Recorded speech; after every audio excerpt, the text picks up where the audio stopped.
Mbah sapa jenenge Mbah Jono? Pak Sidi. Oh Pak Sidi. Ngono kuwi ya mentolo nampa kowe, Nduk. Lah nyapa? Ya Allah Pak, mboten sadi sawer mboten napa-napa lho, Dik. Lah nyapa nek apa, Mas? Nomere iki kok nomere kan kena apa bar anu kejedotan to, Gel? Ora, kan kena ngutuku girik. Oh alah. Nggih bibar niki Gubuk Asmara, kan kuwatah. Kula tesih gadah utang kapilut Gubuk Asmara kedanan niki. Nggih po, ampun kuwatir pokoke jenengan enten mriku lenggah mengke kula atur nggih. Lah nggih. Iki duit. Heeh. Kersane iki sesuk nggo.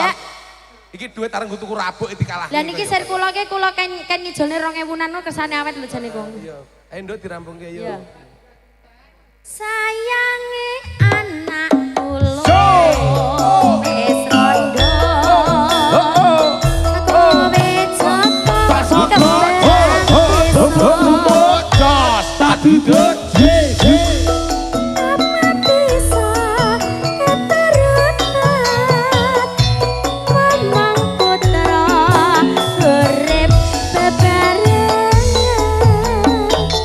Bastian Hado.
Lah ngapa? Aku nek kene putuku dicolongi lho. Foto? Tidak apa-apa, Mas. Ya tinggo sampel kerupuk 500-an.